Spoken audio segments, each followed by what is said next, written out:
आप सभी शिक्षकों को शिक्षक डे में या टीचर्स डे में बधाई। जी हाँ, जितने भी शिक्षक हैं, चाहे वो स्कूल्स में हो, कॉलेजेस में हो, थियोलॉजिकल इंस्टीट्यूशन में हो, बाइबल स्टडी में हो, जहाँ भी कहीं हैं आप, अगर आप पढ़ाते हैं, टीच करते हैं, तो आप बधाई के पात्र हैं। और 5 सितंबर इसी बात को याद करता है। जो दूसरे राष्ट्रपति, हमारे देश के दूसरे राष्ट्रपति थे, डॉक्टर सर्वपल्ली राधाकृष्णन, उनका जन्मदिन मनाया गया और उसी दिन इसका इनॉग्रेशन हुआ। और उन्होंने ये बताया कि मेरे जन्मदिन को शिक्षकों का दिवस मनाया जाए, और तब से लेकर के आज तक 5 सितंबर एक शिक्षक दिवस के रूप में मनाया जाता है। और बहुत अच्छी बात है, बड़ा नोबल टास्क है ये। सो आज मैं इसी से संबंधित कुछ बातें आपके सामने रखने की कोशिश करूंगा।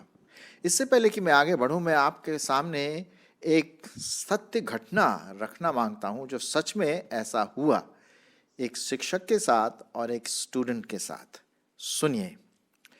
कई साल पहले एक पर्टिकुलर इंस्टीट्यूशन में प्राइमरी लेवल पर एक लड़का था जो बहुत ही कमज़ोर था, पढ़ने में बहुत कमज़ोर था। जिसे कहते हैं ना कि बिल्कुल वो पढ़ने लायक नहीं था। जितना भी असाइनमेंट करता था गलत करता था, जवाब ठीक से नहीं देख पाता था, और बस उसका नोटबुक भी ऐसा ही था। सब जितने भी शिक्षक थे बहुत परेशान थे कि क्या किया जाए इस लड़के का, ये पढ़ना नहीं मांगता, ये कर नहीं सकता है, क्या समस्या है। और हमेशा उसकी कॉपी में 0 0 0 0 या 1/10 ऐसा कुछ उनको मार्क मिलता था। लेकिन उन शिक्षकों में एक शिक्षक थी जो अपने दायरे से और ऊपर उठकर आई, और हर समय उसने इस विद्यार्थी, कमज़ोर विद्यार्थी जो था, उसके नोट में हमेशा लिखा, यू कैन डू इट, तुम कर सकते हो, तुम्हें क्षमता है, तुम कर सकते हो, थोड़ा लगन से पढ़ाई करो, कर सकते हो।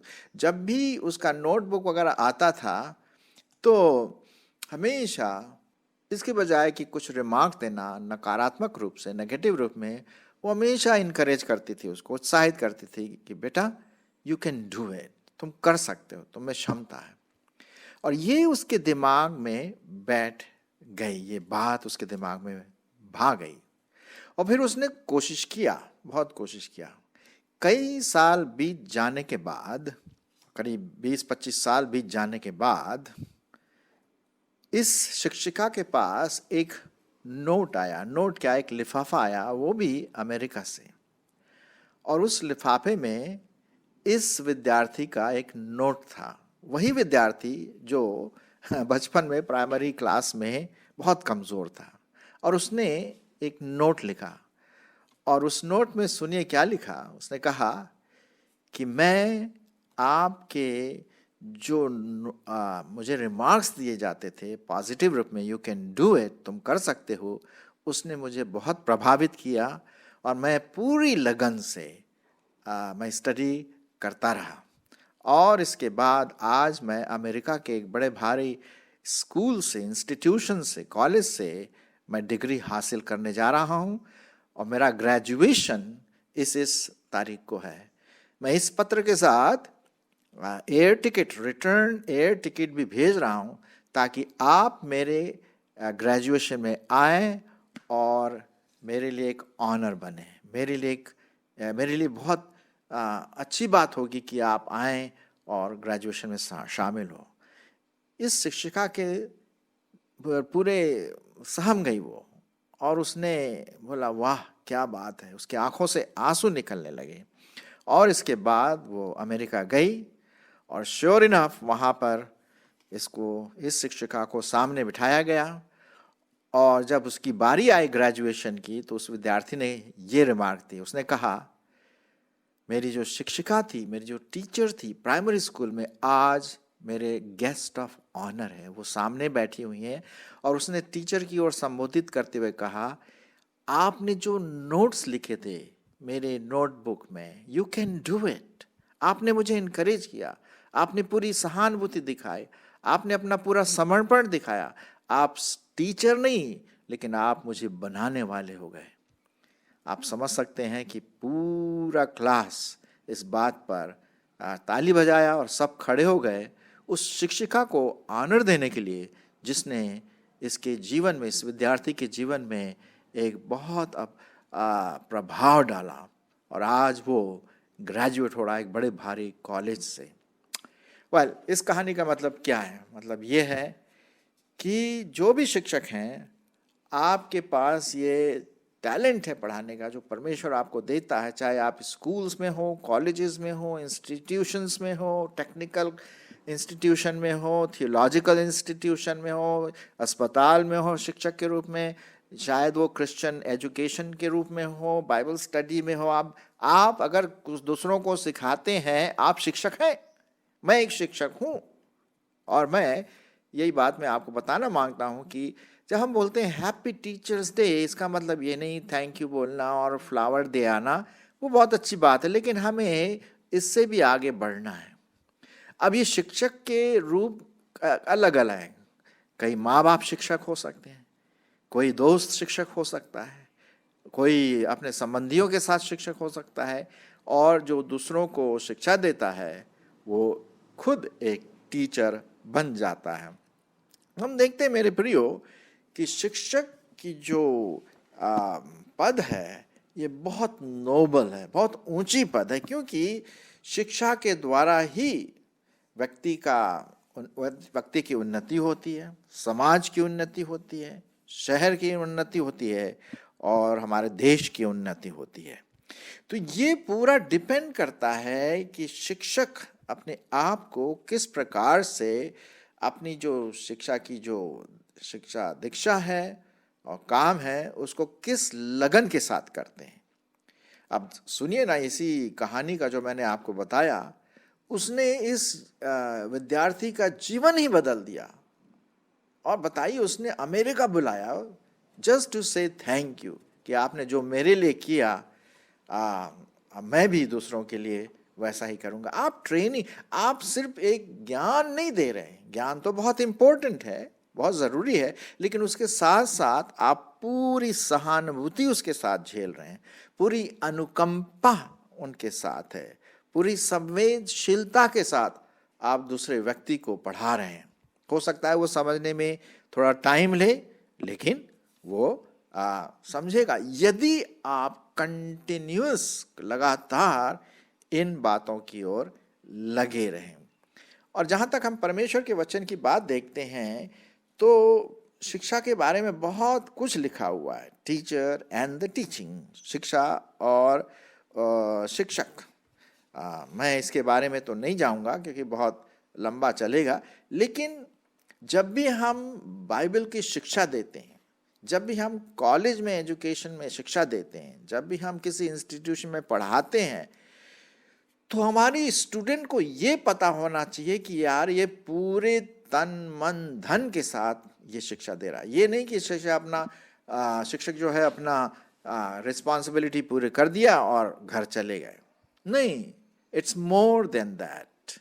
अपने पूरे व्यक्तित्व को उस शिक्षा प्रणाली में डालना है, क्योंकि आपको पता है हमारे जो स्टूडेंट है, विद्यार्थी हैं, वो आपकी नकल उतारते हैं। जी हाँ, मेरे पास बेटी छोटी थी, जब मेरी बेटी छोटी थी तो घर में आ करके वो अपने जो मैम है उसकी नकल करती थी। जैसा वो बोलते थे, डांटते थे तो वो भी डांटती थी। जैसे वो साड़ी पहनती थी तो छोड़ा अपना साड़ी भी वैसी पहनती, जैसे वो चलती थी वैसे वो चलती थी।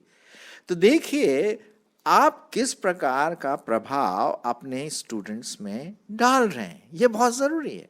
अगर आप सकारात्मक रूप से पूरी तन मन धन से, संवेदनशीलता के साथ, अनुकंपा के साथ, सहानुभूति के साथ आप उस शिक्षा को दे रहे हैं, तो वही बात आपके विद्यार्थी अच्छी तरह समझेंगे। अब ज़रूरी नहीं वो विद्यार्थी छोटे हो सकता है जवान हो सकता है वयस्क हो, कोई भी हो, जो भी रिसिपिएंट है या विद्यार्थी है जो आपकी शिक्षा को ग्रहण करता है, वो ये देखता है कि यार ये क्या सिखा रही है, क्या सिखा रहा है, इसमें कितनी सत्यता है।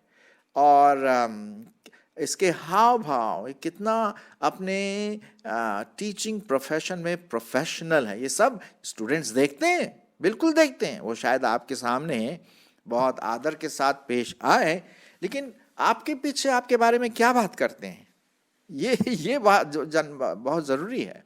सामने तो सब बहुत रिस्पेक्ट देते हैं, good morning sir, good morning ma'am, ये वो बहुत अच्छा, लेकिन पीछे आपके बारे में क्या बात करते हैं। यदि आपका जो रुख है वो सकारात्मक है, आपकी टीचिंग अगर सकारात्मक है और उसके साथ साथ आप पूरे व्यक्तित्व को उसमें धो डालते हैं, तो वो स्टूडेंट आपके बारे में बहुत कुछ सकारात्मक बातें सीखेंगे और उसी के साथ साथ आप देखेंगे कि जो स्टूडेंट है आगे बढ़ते जाते हैं।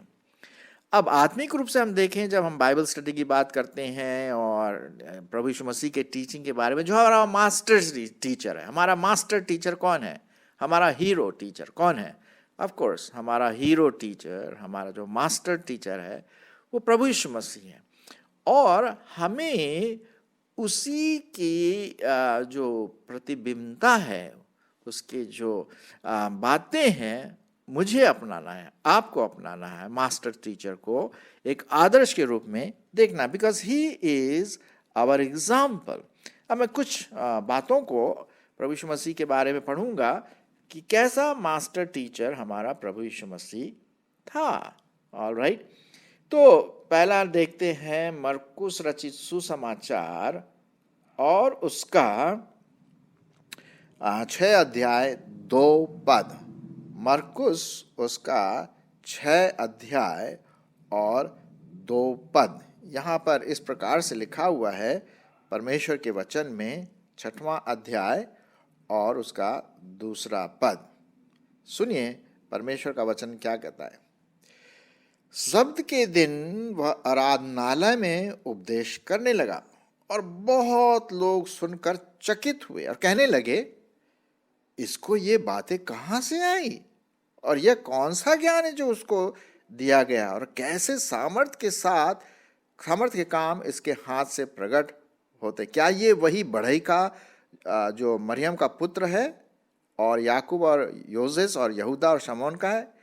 और इसीलिए उसके विषय में ये बात कही, क्योंकि यीशु मसीह ही वॉज ए गुड टीचर, प्रभाव डालने वाला प्रभु यीशु मसीह था। कहाँ से ये बात है? क्योंकि उसने पूरी संवेदनशीलता के साथ, अनुकंपा के साथ, बड़े फीलिंग के साथ लोगों को प्रभु यीशु मसीह अपने बारे में बताया, परमेश्वर के बारे में बताया। और इसीलिए बहुत ज़रूरी है कि हम उसके बारे में सोचें। अगर आप इस पिक्चर को देख रहे हैं जहाँ पर लिखा हुआ टीचर का जो शब्द है, टीचेबल है, और जो शब्द आए हैं, टैलेंटेड है, एलिगेंट है, ऑसम है, केयरफुल है, हेल्पफुल है, इफिशिएंट है, रिसेप्टर है, टीचर उसका TEACHER, टीचर वही है वो। और यही बात हम आत्मिक रूप से भी देखते हैं, चाहे हम सेक्युलर टीचिंग में हो या परमेश्वर के वचन के टीचिंग में हो। अब यहाँ पर एक और बात लिखी हुई है जो मैं आपके सामने पढ़ना मांगता हूँ। वो पाया जाता है जब भी प्रभु यीशु मसीह टीच करते थे तो हमेशा एक कंपैशन के साथ टीच करते थे। परमेश्वर का वचन जो टीच करते थे कंपैशन के साथ, अनुकंपा के साथ। मैं आपके लिए पढ़ूंगा 6 अध्याय और मरकुस उसका 6 अध्याय और उसका 34 पद। देखिए परमेश्वर का वचन यहाँ पर क्या कहता है, मैं आपके लिए पढ़ता हूँ। उसने उतर कर भीड़ देखी और उन पर तरस खाया, कंपैशन, क्योंकि वे उन भेड़ों के समान थे जिनका कोई रखवाला न हो, और वह उन्हें बहुत सी बातें सिखाने लगा। चाहे बाइबल स्टडी लेते हो या टीचिंग करते हो कोई कॉलेज में या इंस्टीट्यूशन में, एक तरस, एक कंपैशन बहुत ज़रूरी है, एक संवेदनशीलता बहुत ज़रूरी है। ठीक है, इस बात का आप ध्यान रखें, मैं भी इस बात का ध्यान रखना। और पौलुस प्रेरित इसी बात को कहता है जब अपने आत्मिक पुत्र को लिखता है। 2 तिमोथी उसका 2 अध्याय और 2 पद। 2 तिमोथी 2 अध्याय 2 पद। और जो बातें तूने बहुत गवाहों के सामने मुझसे सुनी उन्हें विश्वासी मनुष्यों को सौंप दे जो औरों को भी सिखाने के योग्य हों। So teaching to teach others, है ना। अब हम ये बात जरूर ध्यान में रखें कि हम जब भी टीच करें, बोले तो ऐसा बोले कि सत्य की बात बोलें। और इसमें पवित्र आत्मा बहुत इंपॉर्टेंट रोल अदा करता है। जब तक पवित्र आत्मा हमारे टीचिंग में अगुवाई न करे तो वो मुश्किल हो जाता है। अब सुनिए क्या लिखा हुआ है। पहला पत्रस उसका 4 अध्याय 11 पद।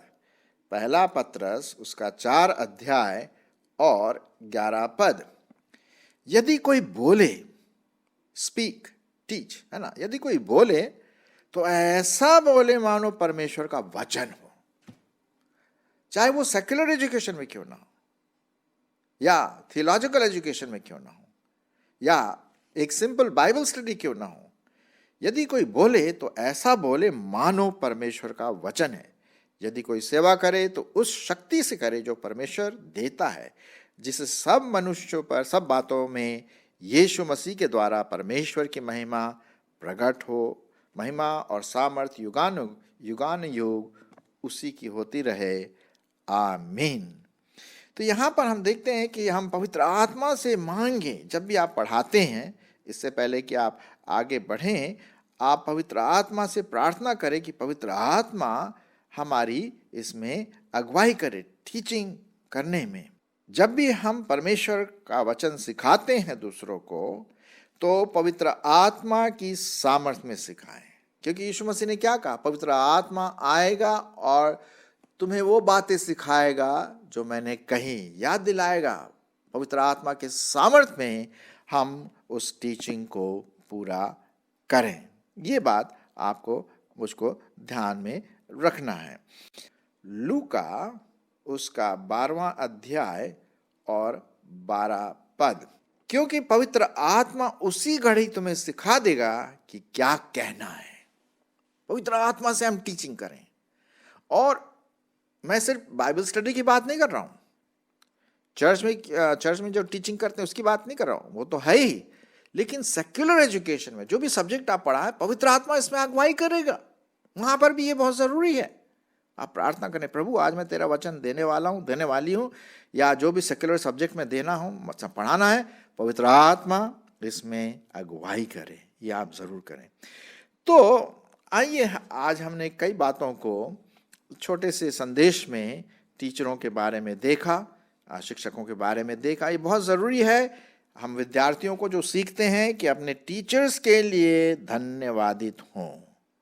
Thank God for your teachers, जिन्होंने आपको पढ़ाया और आज उनकी वजह से जहाँ पर आप खड़े हैं, वो उन टीचरों की वजह से जिन्होंने शायद आपको डांटा होगा, फिर प्यार भी किया होगा, आपको इनकरेज भी किया होगा, और आज आप बड़े ओहदे पर हो सकते हैं। एक और मैं आपसे विनती करूंगा कि अपने टीचरों के लिए प्रार्थना करिए। जो भी आपके टीचर हैं, चाहे वो चर्च में हो, क्रिश्चियन एजुकेटर्स हो, चर्च में हो, बाइबल स्टडी में हो, कन्वेंशन में हो, सेकुलर एजुकेशन में जिन्होंने आपको पढ़ाया, उनके लिए प्रार्थना करें। शायद वो पता नहीं कहाँ हैं, लेकिन वो प्रार्थना आप उनके लिए ज़रूर करें। और इस बात का ध्यान रखें कि जो भी टीचिंग आप दूसरों को देते हैं, पहले वो टीचिंग मैं खुद फॉलो करूं। इससे तो कोई फायदा नहीं कि भाई दूसरों को बताऊं अच्छी बातें और वही अच्छी बातें मैं खुद नहीं करता हूं या नहीं करती हूं। तो वही बात हो जाएगी कि हमारे विद्यार्थी भी वैसे होंगे, सीख तो लेंगे लेकिन पूरा बुरी आदतों में फिर लगे रहेंगे। तो वो हमारे जीवन को देख करके, हमारे हाव भाव को देख करके, हमारे कमिटमेंट को देख करके जब वो ये बातें करते हैं तो उन पर सकारात्मक प्रभाव पड़ता है। मैं आपके लिए पढ़ूंगा रोमियो की पत्री उसका 2 अध्याय और 21 पद। रोमियो की पत्री उसका 2 अध्याय और 21 पद। सुनिए क्या लिखा है। जो हम दूसरों को सिखाते हैं as a teacher, as a शिक्षक, क्या हम उन बातों को खुद ढालते हैं अपने जीवन में? लिखा हुआ है, क्या तू जो औरों को सिखाता है अपने आप को नहीं सिखाता? क्या तू जो चोरी न करने का उपदेश देता है, आप ही चोरी करता है ना? तो अगर हम दूसरों को कोई टीचिंग देते हैं, चाहे किसी भी प्रकार की टीचिंग न क्यों ना हो, क्या उसका अनुसरण पहले मेरे अपने जीवन में है? ये बहुत जरूरी है। तभी मैं पूरे कन्विक्शन के साथ, है ना, पूरे हाव भाव के साथ, पूरे सहानुभूति के साथ, पूरे संवेदनशीलता के साथ मैं दूसरों को सिखा सकूंगा, क्योंकि वो टीचिंग, वो शिक्षाएं मेरे अपने जीवन में एक अहम रोल अदा किया है। तो वो मेरे जीवन को भी देखते हैं और मेरे टीचर्स को भी देखते हैं। मैं जब पढ़ाता था बाइबल कॉलेज में, एक बार कुछ स्टूडेंट ने कहा कि सर, जब आप पढ़ाते हैं बहुत अच्छा पढ़ाते हैं, लेकिन हम आपके जीवन को देखते जब आप क्लास से बाहर हैं। आपका व्यवहार, आपका पत्नी के साथ कैसा है, परिवार के साथ कैसा है, कलीग्स के साथ, दूसरों के साथ कैसा, दूर से हम देखते हैं। वो बात मेरे को चिपट गई, बिल्कुल यहाँ दिल में लग गई। तो याद रखें मेरे प्रियो कि एक हम अच्छे शिक्षक बने और परमेश्वर पिता के महिमा हो सके, और प्रभु यीशु मसीह जो हमारा हीरो है, हमारा बॉस है, हमारा मास्टर टीचर है, उसका हम अनुसरण करें। और इस प्रकार से हम अपने समाज के, अपने परिवार के, अपने देश की उन्नति में हाथ बटाएं और सबसे ज़्यादा परमेश्वर की महिमा हो सके। So again I will say happy teachers day. सभी टीचरों को बधाई हो और भी आप आगे बढ़ते जाएं।